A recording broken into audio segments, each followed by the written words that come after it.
NDTV తెలుగుకు స్వాగతం. ఎప్పటికైనా సరే రేపటికైనా సరే ఎప్పుడైనా మిమ్మల్ని వెన్నుదన్ని ఉండేది ఆంధ్రప్రదేశ్ వర్కింగ్ జర్నలిస్టులు ఒకటి మాత్రమే. ఈ ఫెడరేషన్ని సభ్యులుగా మీరు చేరినందుకు నేను మీ అందరికీ మరోసారి అభినందనలు తెలియజేస్తూ ఉన్నాను. ఇక వృత్తిపరమైన చాలా సమస్యలు ఉన్నాయి. ఈవేళ డిజిటల్ మీడియా ప్రాధాన్యత పెరిగిన నేపథ్యంలో అసలు మీడియా అంటే ఏంటి, జర్నలిజం అంటే ఏంటి అనేది కూడా ఒక 2 ముక్కల్లో తెలిస్తే కొంత ఇది తెలుస్తుంది. మీడియా వేరు, జర్నలిజం వేరు. ఆంజనేయులు గారు ఎప్పుడూ ఓ మాట అంటారు అనమాట, మీడియా కమిషన్ ఏర్పాటు చేయాలని. నాకైతే ఆ మీడియా కమిషన్ మీద నాకు పెద్ద నమ్మకం ఏం లేదు.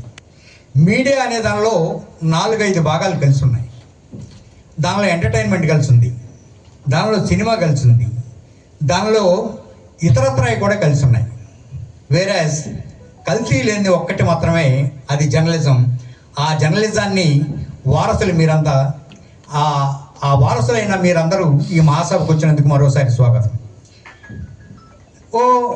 ఓ సందర్భంలో అంటే పి సాయినాథ్ లాంటి వాళ్ళే చాలా గొప్ప గ్రామీణ జర్నలిస్టులు చెప్పేదాని ప్రకారం ఏంటంటే 2000 అంటే కరోనా దగ్గర నుంచి ఈ టైం వరకు ఈ 5 ఏళ్లలో 229 మంది బిలియనీర్లు పెరిగారు. వాళ్ళెవరికి జర్నలిజంతో సంబంధం లేదు. కానీ దురదృష్టవశాత్తు ఈ దేశంలో ఒకే ఒక 29 ఛానళ్ళు ఉన్న మీడియా బేరన్ ఈవేళ జియో స్టార్, మనం సాయంత్రం అయితే ఐపీఎల్ చూడటానికి నొప్పుని జియో స్టార్ దాని నుంచి ఈ 8 ఏళ్లలో అతని ఆదాయం 3 లక్షల రూపాయల కోట్లు. 3 లక్షల కోట్లు కూడా చెప్పాలి. 2007లో ఈ సంఘం స్థాపించినప్పుడు ఏ జర్నలిస్టు చనిపోయినా, లేకపోతే అనారోగ్యం పాలైనా, లేకపోతే యాక్సిడెంట్ అయినా ఫెడరేషన్ టీముగా వెళ్ళడం, వాళ్ళతో మాట్లాడడం, వాళ్ళకి సంబంధించి ఏదైనా ఇబ్బంది ఉంటే ఇటు ప్రజాప్రతినిధులతో కావచ్చు, లేకపోతే అధికారులతో కావచ్చు, మాట్లాడి వారందరికీ కూడా మన సంఘం తరపు నుంచి వాళ్ళకి ఏదో ఒక సాయం చేయగలిగే పరిస్థితి ఉండేది. ఆ టైంలో అంటే ఒక ఉదాహరణ, అంటే ఒకటి కాదు, ఈ జిల్లాలో కావచ్చు, అటు కాకినాడ కావచ్చు, తూర్పుగోదావరి కావచ్చు, ఒక జర్నలిస్టు అప్పుడు తోట త్రిమూర్తులు గారు by election TV5 reporter Kathipudi నుంచి వస్తూ చేబ్రోల్ గారు యాక్సిడెంట్లో చనిపోయాడు. అతనికి 2 అమ్మాయిలు, మొత్తం ఫ్యామిలీ అంతా కూడా చాలా కొలాప్స్ అయ్యే పరిస్థితి. ఆ టైంలో ఫెడరేషన్ టీముగా ప్రజాప్రతినిధులతోటి అలాగే అధికారులతో మాట్లాడి దాదాపు 2 లక్షల రూపాయల వరకు ఆ ఫ్యామిలీకి ఇవ్వడం జరిగింది. అప్పట్లో ముద్దాడ రవిచంద్ర గారు జిల్లా కలెక్టర్గా ఉన్నప్పుడు ఆయనతో మాట్లాడి ఆయన చేతుల మీదుగా ఇచ్చిన తర్వాత ఆయన ఒకటే అన్నాడు, మీరు ఇస్తున్నారు, నన్ను ఎందుకు అడగట్లేదు సార్? అమ్మనైతే అడగాల్సిన అవసరం లేదు, మీకు అమ్మకి తెలుసు, ఎవరికి ఇబ్బంది ఉంటే వాళ్ళకి అన్నీ కూడా చూస్తుంది, మిమ్మల్ని అడగాల్సిన అవసరం లేదు అని అనగానే ఒకటి చెప్పాడు ఆయన, మీరు ఇలా ఎస్తమటికి అందరినీ అడగడం కాదు, ఏదో ఒక కార్పస్ ఫండ్ పెట్టుకోండి, దానికి సంబంధించి మీరు ఏం చేస్తారో చెప్పండి, నేను కూడా మీకు హెల్ప్ చేస్తాను అనగానే మేము ఒకసారి ఆలోచించి వెళ్ళి సార్ దగ్గరికి వెళ్ళి, సార్ ఎలాగో 10 లక్షల రూపాయలు కార్పస్ ఫండ్ పెట్టుకోవాలని అనుకుంటున్నాం, మీరు ఒక 5 లక్షలు యాడ్స్ ఇప్పించంటే మేము ప్రజాప్రతినిధులు కొంచెం మాకు సపోర్ట్ చేసి వాళ్ళందరితో మేము మాట్లాడి ఒక 5 లక్షలు మేము ఫాలోఅప్ చేస్తామని చెప్పడం జరిగింది. ఆయన 2 రోజుల తర్వాత మళ్ళీ రండి అన్నారు. నేను వెళ్ళకుండానే మళ్ళీ ఆయనే ఫోన్ చేసి, నవీన్ ఒకసారి రా అని చెప్పేసి 10 లక్షల రూపాయలు చెక్ రాసి ఇచ్చేస్తున్నా కానీ, అదే సార్ అని అంటే మాకు మళ్ళీ భయం వేసింది, ఎవరి పేరు రాశారో ఏటో అని చూడగానే మన సంఘం పేరు రాశారు. వెంటనే మన జిల్లా నాయకత్వం, సార్ నేను ఒక్కరిని తీసుకోనండి, మా జిల్లా నాయకత్వం వస్తారని చెప్పేసి మొత్తం జిల్లా నాయకత్వం అంతా వెళ్ళి ఆ డబ్బులు తీసుకుని ఆయన పేరు మీద ఫిక్స్డ్ ఏం జరిగింది, Muddada Ravichandra journalist welfare fund అని చెప్పేసి.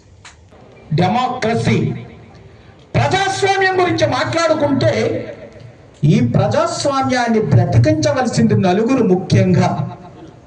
ఒకటి, చట్టాలు చేసే లెజిస్లేషన్స్. అసలు ఎలా ఉండాలి ఈ పరిపాలన అని డాక్టర్ బాబాసాహెబ్ అంబేద్కర్ చేసినటువంటి రాజ్యాంగాలకు లోబడి లెజిస్లేషన్ అనే ఒక వ్యవస్థను ఏర్పాటు చేసుకున్నాం. అది ప్రజలు ఎన్నుకున్నటువంటి నాయకులు వెళ్ళి శాసనాలు చేస్తారు, లెజిస్లేషన్స్. ఇక రెండవ వ్యవస్థ, ఆ శాసనాల్ని అమలు చేసేది ఎగ్జిక్యూటివ్స్, ఐఏఎస్ ఐపీఎస్లంతా కూడా అధికారులు. శాసనాలు చేస్తే దాన్ని ఎగ్జిక్యూటివ్స్ చేస్తారు. రెండవది లెజిస్లేటర్, ఎగ్జిక్యూటివ్స్. జ్యుడిషియల్స్ అది న్యాయ వ్యవస్థ. ఆ న్యాయ వ్యవస్థ ఏదైనా పొరపాట్లు ఉంటే ఒక సరిదిద్దే వ్యవస్థ ఉండాలని న్యాయ వ్యవస్థ. ఇక అత్యంతమైనటువంటి ప్రాముఖ్యత కలిగినటువంటి వ్యవస్థే మీడియా వ్యవస్థ, నాలుగో వ్యవస్థ. ఈ డెమోక్రసీలో మీకున్నటువంటి ప్రాధాన్యత ఇంతకన్నా వివరించవలసినటువంటి అవసరం లేదని నేను భావిస్తున్నాను. అటువంటి వ్యవస్థలో ఉన్నటువంటి మీకు చాలా సమస్యలు ఉన్నాయి. పెన్షన్ ప్రభుత్వం తలుచుకుంటే చాలా చిన్న సమస్య. 1000 మందికి పెన్షన్ ఇవ్వడం అంటే ఏ ప్రభుత్వానికైనా కష్టం కాదు. ఇది మీకు ఒక గుర్తింపు కార్డు ఉన్నది కాబట్టి ఆ అకౌంట్ ప్రకారంగా ఒక 1000 మందికి పెన్షన్ ఒక ఏజ్ లిమిట్ పెట్టుకుని 50 సంవత్సరాలు ఎంతో ఏజ్ లిమిట్ పెట్టుకుని వారికి కూడా అంటే పెన్షన్ 60 సంవత్సరాలకి పెన్షన్ వస్తుంది. అలాగే చెట్టు మీద ఎక్కి దిగే గీత కార్మికులు ఉన్నారంటే 50 సంవత్సరాలకే పెన్షన్ ఇస్తాం. ప్రభుత్వం వయసు మార్చుకోవచ్చు. ఆ కోవలో ఆలోచించి మీ అసోసియేషన్తో చర్చించి ఒక ఏజ్ లిమిట్ పెట్టి ఆ 1000 మందికి 58కి అంటున్నారు. ఇంకా సమంజసమైనటువంటి కోరిక.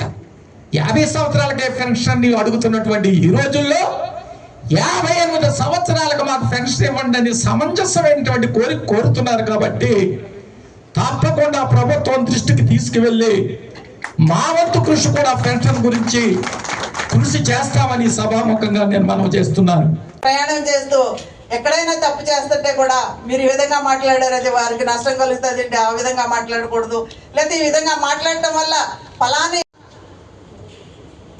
ఏ టైంలో మీరు ఎక్కడ కార్యక్రమాలు పెట్టినా కూడా మరి మీకు అందుబాటులో ఉండి వస్తాం అంటే మీరు ఎంతో సమస్యలు ఇవి. ఈ సమస్యల మీద స్పందించాలంటే అందరి గొంతులు ఎత్తినప్పుడే ఒక యూనిటీ, ఆ యూనియన్ ఉన్నప్పుడే మన సమస్య ఒక కలిసికట్టుగా పోరాడి సాధించుకునే అవకాశాలు ఉంటాయి. కాబట్టి తప్పనిసరిగా మంచి ఆలోచనతో మరి రాష్ట్ర స్థాయి నుంచి కూడా ఇటువంటి మీటింగులు పెట్టుకుని మీ యొక్క సమస్యల మీద మరి ప్రతిఘటించడానికి మంచి వేదిక ఇది మంచి అవకాశం. కాబట్టి ఈ అవకాశం ఇచ్చిన మీ అందరికీ మీకు ఎప్పుడు అండగా ఉంటామని చెప్పి మీరు మాకు అండగా ఉండాలని చెప్పి కోరుకుంటూ నాకు ఈ అవకాశం ఇచ్చిన మీ అందరికీ మరొక్కసారి పేరు నన్ను హృదయపూర్వక నమస్కారాలు తెలియజేస్తాను.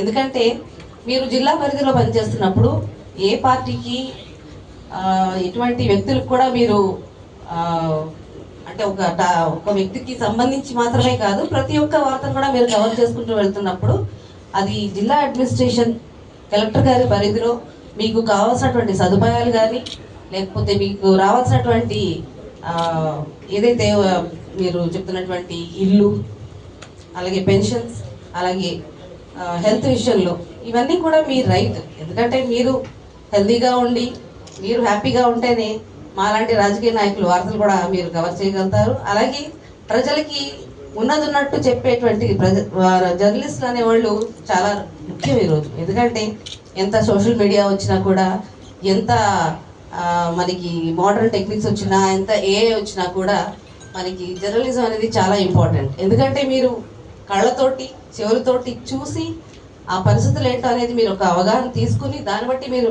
వేసే వార్త అనేది ఎంత ప్రాముఖ్యం ఉంటుందో అనేది మా అందరికీ చాలా అవగతమైంది. అలాగే మేము ఈరోజు ఎంత ప్రింట్ అండ్ ఎలక్ట్రానిక్ మీడియా కాకుండా ముందుకు వెళ్ళాలన్నా కూడా సాధ్యమయ్యే పరిస్థితి కాదు. సోషల్ మీడియా ఒక్కటే ముందుకు వెళ్ళడం అనేది అసాధ్యం. ఈరోజు నేను ఏదైనా వార్త ఉన్నా కూడా ఖచ్చితంగా ప్రింట్ అండ్ ఎలక్ట్రానిక్ మీడియా వారికి వారికి చెప్పి రిక్వెస్ట్ చేసి నా వార్త వేయించుకుంటాను. సో ఇప్పుడు సభాముఖంగా మీ అందరికి కూడా నా ధన్యవాదాలు చెప్పుకుంటున్నాను. మరి జర్నలిస్టులుగా మిమ్మల్ని గుర్తించవలసిన అవసరం ఉంది. మీకు మినిమం వేజెస్ యాక్ట్ వర్తించేలా చేయవలసిన అవసరం ఉంది. అలాగే మీకు పెన్షన్స్ కానీ మరి మీ పిల్లల యొక్క భవిష్యత్తు కోసం free and fair education and medicine అందజేయవలసిన అవసరం ఉందని మరి సందర్భంగా చెప్తూ మరి ఇలా చాలా సమయం అయింది కాబట్టి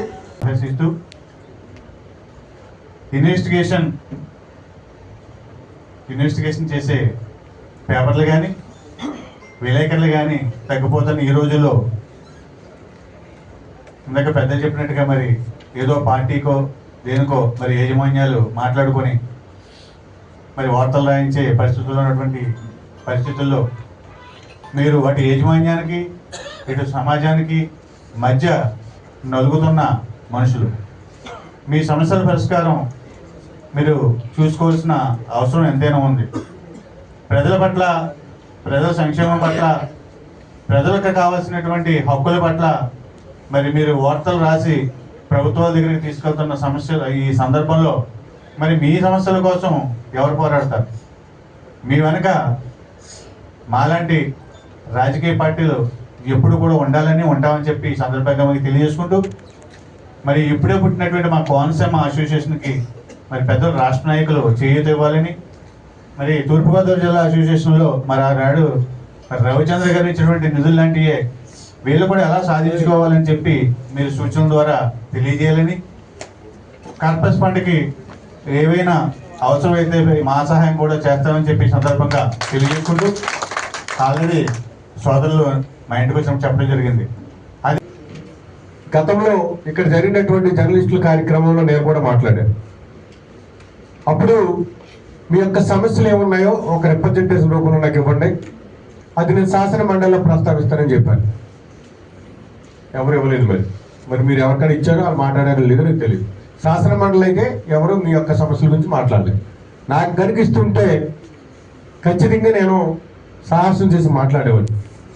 పత్రికా రంగంలో ఉన్నటువంటి మిత్రులందరూ కూడా చాలా నలిగిపోతూ ఉంటారు.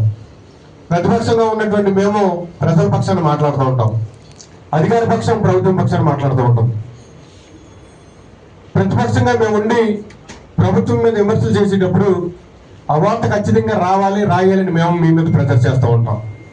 అటువంటి సందర్భంలో మీరు వార్త రాస్తే కనుక అధికార పక్షం మీ మీద పడుతూ ఉంటాం. ఇటీవల కాలంలో చాలా కార్యక్రమాలు జరిగినటువంటి, అంటే అధికార పక్షానికి ప్రతిపక్షానికి మధ్య నలిగిపోయే వ్యక్తులుగా మీరు చాలా ఇబ్బంది పడుతూ ఉంటారు. ప్రతి ఒక్కరు వెళ్ళి డైరెక్ట్ గవర్నమెంట్కి విన్నవించుకోలేరు కాబట్టి మీ యొక్క మీడియా మిత్రుల ద్వారానే ప్రతి సమస్య పరిష్కారానికి వేదిక అవుతుందని నేను అనుకుంటున్నా. దాన్ని ఆ విధంగా మీరు ఏ వార్తనైనా సరే నిక్కర్స్గా ప్రజల నుంచి గవర్నమెంట్కి చేరవేసేదానికి మీరు ముందుంటారని మనస్ఫూర్తిగా కోరుకుంటూ, అలాగే ఇబ్బంది పెట్టడానికి కారణం ఏంటి? దానికి కారణం సంఘ నిర్మాణంతో పాటు సంఘ అభివృద్ధి, ఎదగడం, ముందుకెళ్ళడం, దాంట్లో నాయకత్వం కావాలని ఒక ఉద్దేశం. ఒకటి గుర్తుంచుకోండి, కష్టపడి పనిచేసే ప్రతి ఒక్కరికి నాయకత్వాన్ని ఇచ్చే ఒకే ఒక్క సంఘం ఏపీడబ్ల్యూజేఎఫ్. అది గుర్తించాలి ప్రతి ఒక్కరు. నేను మీటింగ్ వచ్చినప్పుడు అనేక మంది మిత్రులు గతంలో అనేక సార్లు ఇక్కడ కలవడం జరిగింది. కొంతమంది మిత్రులు కొత్త వారు ఉన్నారు, చాలామంది మిత్రులు తెలిసిన వారు ఉన్నారు. వాళ్ళకు కొన్ని సమస్యలు చెప్పారు. అన్న, మేము ఈ రోజు నుండి కొద్దిగా చేయలేకపోతున్నాం, చెయ్యలేము అని.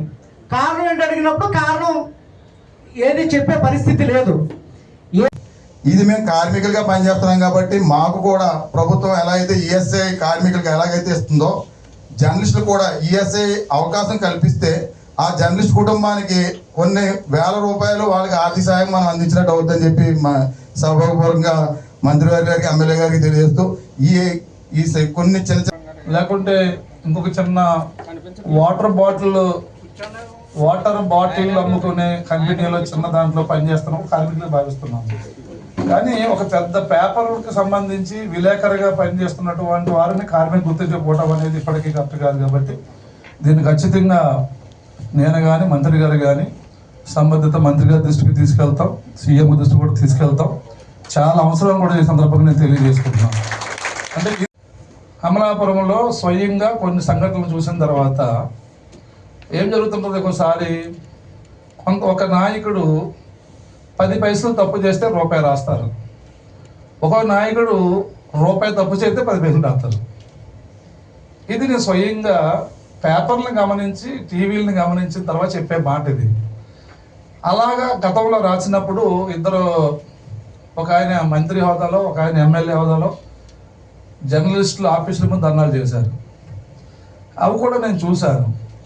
ధర్నా ఎందుకు చేయాలి? అలానే ఎందుకని ఫోన్ చేసి గొడవ పడాలి? ఆ రాసిన దానికి కౌంటర్ రాస్తే పోదు కదా, గౌరవం మనకు ఉండి అని సరే పెట్టు అన్నాను. ఎందుకంటే మమ్మల్ని మేము రక్షించుకుని బస్సు వచ్చింది ఇప్పుడు ఒక విధంగా చెప్పాలంటే. ఇవన్నీ ఎందుకు చెప్తున్నానంటే ఒరిజినల్ జర్నలిజం ఈ దేశంలో ధర్మాన్ని కాపాడటానికి అందరూ సమాయత్తమైతే, నిజాయితీని కాపాడటానికి సమాయత్తమైతే ఏ సమస్య లేదు. కానీ ఇప్పుడు సమాజం ఆ విధంగా లేదు. అంబేద్కర్ గారు స్వాతంత్రం ఉద్యమ టైంలో అంటే రాజ్యాంగం అమల్లోకి వచ్చిన 1950కి ముందు 40 to 50 ఎలాంటి పరిస్థితులు ఉన్నాయో, అప్పుడు పేపర్లు ఎలాంటి పాత్ర పోషించినాయో, ఆ పేపర్ల వల్ల ఈ దేశానికి ఎంత మేలు జరిగిందో ఈవేళ పేపర్లు ఎలా ఉన్నాయో కంపేర్ చేసుకుంటే మీకు అర్థమవుతుంది, నాకు అర్థమవుతుంది. అందుకే ఫెడరేషన్ రాష్ట్ర అధ్యక్షులు ఎస్ వెంకటరావు గారికి, గౌరవ శాసనసభ్యులు స్థానిక శాసనసభ్యులు అయితే గుత్తుల ఆనందరావు గారికి, ప్రధాన కార్యదర్శి ఆంజనేయులు గారికి, రాష్ట్ర నాయకులు 10,000 ఇస్తాను. అలాగే ఆరోగ్యం బాగున్నప్పుడు మీరు 5,000 ఇస్తాను. 5,000 కూడా అందజేసి ఇందాక ఆనందరావు గారు చెప్పినట్టు మీకు ఏదైతే స్థిర నిధి 10 లక్షలు ఉందో దానికి ఖచ్చితంగా నా వంతుగా ఇంకొక ఇద్దరినో ఎంతమందినో కలుపున ఇంకో 10 లక్షలు ఇచ్చే ఏర్పాటు 2 నెలల్లో చేస్తాను. మీకు ఎప్పుడు ఎవరి ఇన్సిడెంట్ జరిగినా సరే అక్కడ మా ఊళ్ళో కూడా ప్రెస్ వాళ్ళు ఉన్నారు కాబట్టి బాబీ అందరూ కూడా వాళ్ళ చేత ఏం కవర్ పెట్టినా మీకు అందుబాటులోకి వస్తానని తెలియజేసుకుంటూ అందరికీ పేరు పేరున నమస్కారం. Thank you.